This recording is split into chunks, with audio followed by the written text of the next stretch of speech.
Ya, Assalamualaikum warahmatullahi wabarakatuh. Yang terhormat Bapak Raharjo selaku dosen pengampu mata kuliah Pendidikan Kewarganegaraan. Maksud dari kami untuk membuat video ini adalah untuk memenuhi tugas UTS mata kuliah Pendidikan Kewarganegaraan, yaitu tentang pemanfaatan eh, digital dalam implementasi Pancasila. Nah, di sini kami mengambil tema yaitu toleransi antar umat beragama di Indonesia. Sebelum masuk ke materi, izinkan kami untuk memperkenalkan diri terlebih dahulu. Perkenalkan, nama saya Muhammad Alvin Korilamri dengan NIM 1710624035 dari Prodi Bisnis Digital. Saya Renard Widiartanto dengan NIM 1705624 dua dari Prodi S1 Manajemen. Saya Farel Haifa Priara dengan nomor NIM 17076240071 dari Prodi Pendidikan Bisnis. Perkenalkan saya Muhammad Arif Saputra dari Prodi Manajemen dengan NIM 17056241125. Saya Andi Muhammad Rifki Farkon dengan NIM 71442448 dari Prodi Pemasaran Digital. Oke, materi yang pertama adalah pengertian dari toleransi itu sendiri. Nah, apa sih itu toleransi? Dalam konteks ini, toleransi berarti membiarkan dan menghormati perbedaan. Dalam konteks antar umat beragama, berarti kita menghormati kepercayaan orang lain walaupun itu berbeda dengan kepercayaan kita sendiri. Kita tidak memaksa, menyalahkan ataupun eh, merendahkan kepercayaan dari orang lain. Jadi bukan berarti kita harus menyetujui semua ajaran agama, tetapi kita harus sepakat untuk hidup damai dan saling menghormati satu sama lain walaupun berbeda-beda tetapi tetap setuju sebagaimana sesuai dengan landasan negara kita yaitu Bhinneka Tunggal Ika.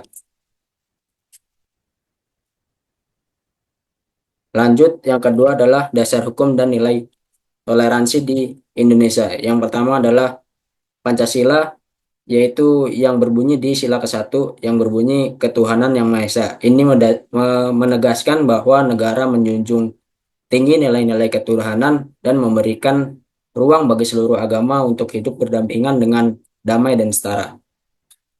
Lalu yang kedua adalah Undang-Undang Dasar 1945 Pasal 28E ayat 1 yang berbunyi setiap orang bebas memeluk agama dan beribadat menurut agamanya. Jadi negara tidak hanya memberikan hak tetapi juga kewajiban untuk melindungi praktik keagamaan semua negara. Yang ketiga adalah Undang-Undang Nomor 39 Tahun 1999 tentang Hak Asasi Manusia. Di pasal 22 berbunyi setiap orang bebas memeluk agamanya masing-masing dan beribadat menurut agama dan kepercayaan itu. Lalu yang terakhir adalah semboyan Bhinneka Tunggal Ika yang berbunyi walaupun berbeda-beda tetapi tetap satu jua. Ini bukan hanya tertulis dalam bentuk undang-undang, semboyan ini merupakan nilai dasar bangsa yang menjadi pedoman hidup bersama di tengah perbedaan.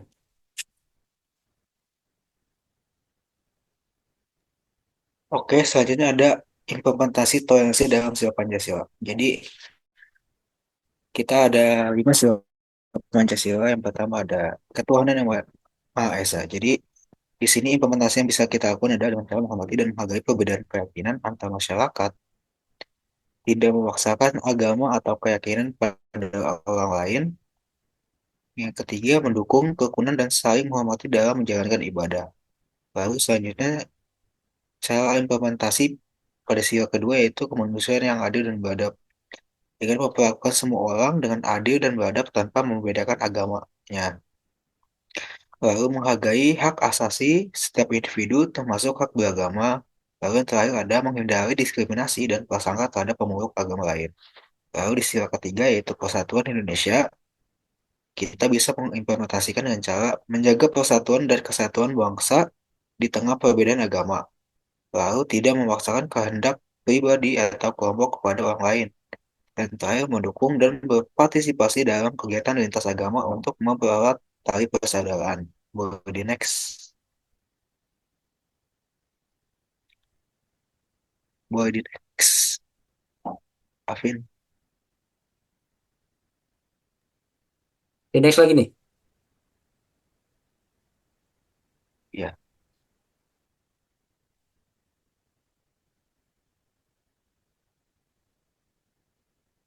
Oke, selanjutnya ada sila keempat, yaitu kerakyatan yang dipimpin oleh hikmat kebijaksanaan dalam pemusyawaratan perwakilan. Kita bisa mengimplementasikan dengan cara menghargai pendapat orang lain, termasuk dalam diskusi keagamaan, mengutamakan musyawarah untuk mufakat dalam menyelesaikan perbedaan terkait agama, lalu menyelesaikan masalah secara damai dan demokratis. Lalu yang terakhir ada sila kelima, yaitu keadilan sosial bagi seluruh rakyat Indonesia. Kita bisa mengimplementasikan dengan cara memberikan kesempatan yang sama kepada semua pemeluk agama dalam kehidupan bermasyarakat, membantu dan mendukung sesama tanpa memandang agama.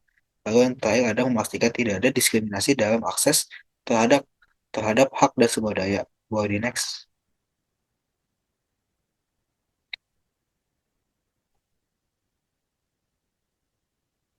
Jadi apa sih peran pemerintah dalam mewujudkan toleransi antar umat beragama? Jadi yang pertama yang bisa dilakukan adalah regulasi toleransi beragama. Jadi salah satu upaya pemerintah adalah melalui penyusunan undang-undang kerukunan umat beragama. Dalam penyusunan undang-undang tersebut, pemerintah menegaskan bahwa regulasi tidak akan mengintervensi dimensi ibadah masyarakat. Prinsip utama yang melandasi penyusunan UU tersebut antara lain semangat dan komitmen hidup saling hormat dan menghormati, serta larangan menghina ajaran dan kepercayaan agama lain. Lalu yang kedua ada penilaian terhadap kondisi toleransi. Jadi ini ada penilaian ini didasarkan pada berbagai indikator dan hasil evaluasi terhadap kondisi kerukunan umat beragama di masyarakat. Jadi penilaian ini penting untuk mengidentifikasi keberhasilan atau kekurangan dalam penerapan toleransi, mengetahui adanya kasus intoleransi atau diskriminasi, menjadi dasar perbaikan kebijakan atau program yang mendukung kerukunan antar umat beragama. Hasil penilaian ini biasanya menunjukkan apakah masyarakat sudah cukup toleran, masih ada tantangan atau perlu peningkatan pemahaman dan praktik toleransi agar tercipta kerukunan dan keadilan sosial. Oke, selanjutnya akan dijelaskan oleh teman saya.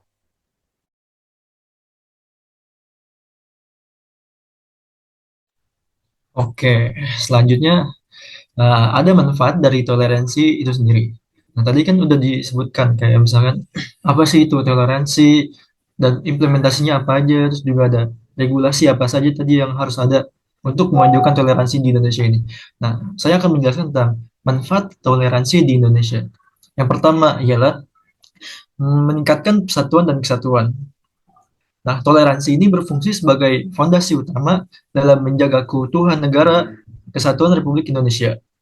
Melalui sikap toleran, potensi terjadinya konflik sosial dapat diminimalisasi, sehingga memperkuat ikatan persaudaraan antar warga negara. Nah, yang kedua, apa sih manfaatnya? Itu menciptakan keharmonisan sosial. Masyarakat yang menjunjung tinggi nilai toleransi akan hidup dalam suasana yang kondusif, ditandai dengan kedamaian dan gotong royong. Nah, interaksi yang didasari rasa saling menghormati akan menciptakan lingkungan sosial yang harmonis dan produktif. Nah, yang ketiga, mendukung pembangunan nasional. Nah, stabilitas sosial yang diwujudkan melalui toleransi memiliki dampak positif nih terhadap kemajuan ekonomi maupun kemajuan teknologi dan pembangunan secara keseluruhan. Nah, lingkungan kerja dan pendidikan yang inklusif yang menghargai keberagaman akan meningkatkan produktivitas dan inovasi. Yang keempat, ada menumbuhkan saling pengertian dan empati. Nah, praktik toleransi melatih masyarakat untuk bersikap lebih terbuka dan memiliki pemahaman yang lebih mendalam terhadap perbedaan. Hal ini akan menumbuhkan rasa empati, di mana individu mampu merasakan dan memahami perspektif orang lain, sehingga mengurangi potensi prasangka dan diskriminasi. Boleh next slide?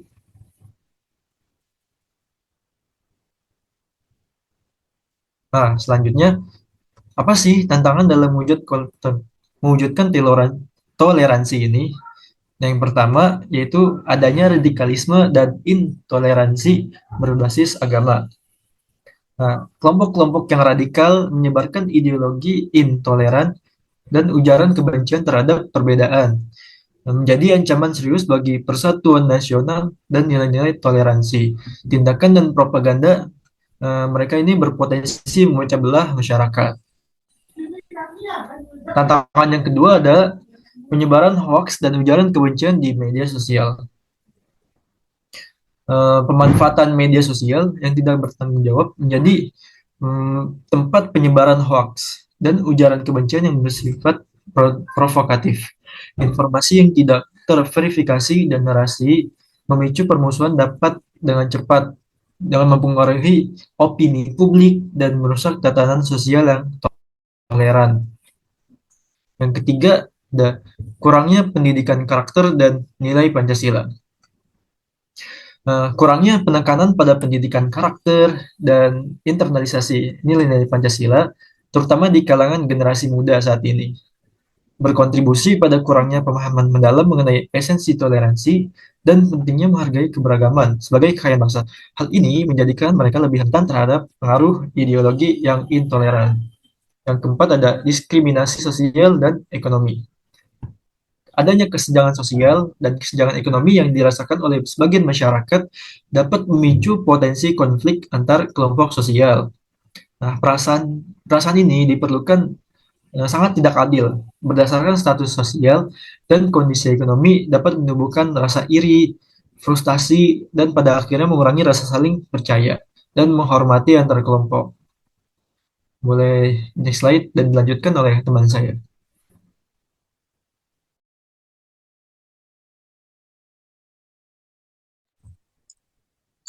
Lalu di sini saya akan menjelaskan peran pendidikan dalam menumbuhkan toleransi. Yang pertama itu pendidikan sebagai sarana menumbuhkan toleransi sejak dini. Pendidikan berperan penting dalam membentuk sikap toleran pada anak-anak melalui pelajaran seperti pendidikan kewarganegaraan dan pendidikan agama.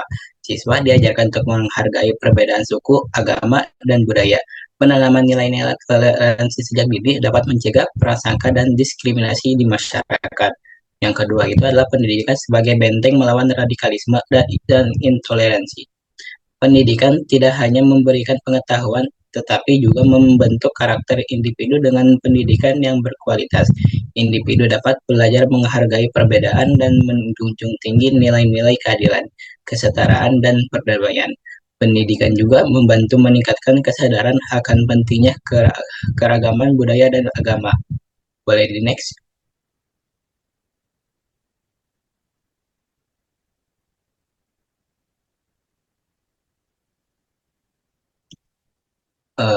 Lalu yang ketiga itu adalah pendidikan agama Islam dan toleransi. Implementasi pembelajaran pendidikan agama Islam yang berwawasan multikultural dapat menumbuhkan sikap toleransi peserta didik. Dengan pendekatan konseptual dialogis, siswa diajak memahami dan menghargai keberagaman serta mengembangkan empati terhadap sesama. Yang keempat itu ada peran guru dalam menanam nilai toleransi.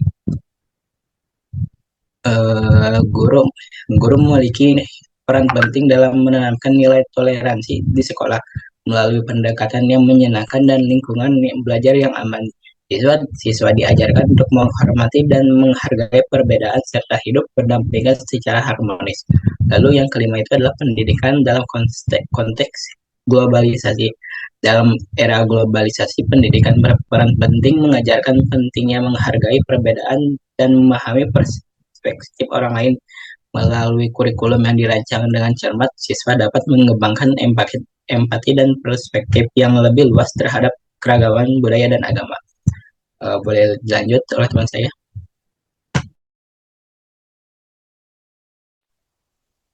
Sekarang untuk studi kasus, saya menggunakan kasus dari Ahok yang pada 2016, yaitu menjadi pemicu ketegangan sosial di Jakarta. Soalnya waktu itu ada video Ahok yang dianggap itu melecehkan Al-Quran gitu, jadi viral di sosmed.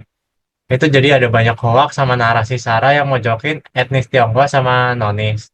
Sampai ada aksi demo besar-besaran sama kelompok oknum-oknum tertentu. Nah, karena itu sampai ada studi yang ngasih tahu kalau ada sebesar 30% itu meningkat indeks intoleransi di Jakarta. Nah, bisa dilanjut untuk penyelesaian kasusnya. Nah, untuk kasus yang tadi itu penyelesaiannya itu lewat jalur hukum dengan vonis 2 tahun penjara buat Ahok. Nah, meski ada pro kontra terkait objektivitas di proses peradilan, tapi di sisi sosial, pemerintah dan organisasi masyarakat itu udah sampai menggalakkan kampanye anti hoax, menegakkan UU ITE, sama ada dialog antar umat buat meredakan ketegangan. Nah, terus Polri juga udah nangkep 23 pelaku yang nyebarin hoax SARA Pilkada DKI. Sementara Kominfo juga udah ngeblokir ribuan akun provokatif. Nah, upaya rekonsiliasi jangka panjang ini melibatkan pendidikan literasi, media, penguatan, dan Pancasila melalui program moderasi beragama Kemenak. Nah, meski demikian, kasus ini itu menjadi pelajaran penting. Kalau regulasi yang jelas itu benar-benar penting untuk mencegah politisasi agama, serta kesadaran masyarakat untuk kritis terhadap konten yang provokatif. Bisa dilanjut?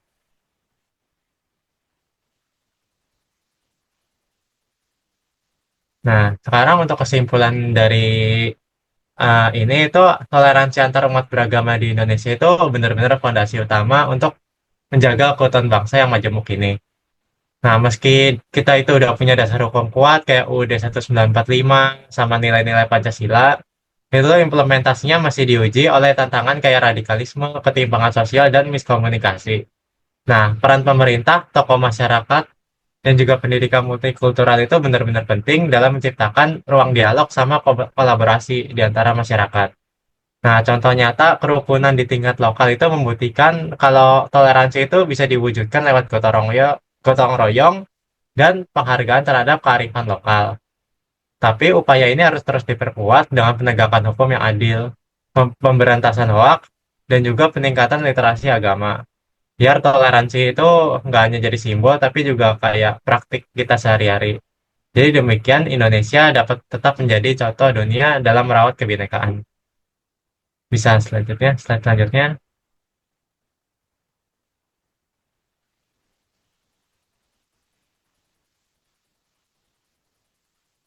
Sekian, terima kasih dari presentasi kelompok kami. Mungkin bisa ditutup oleh Muhammad Alvin.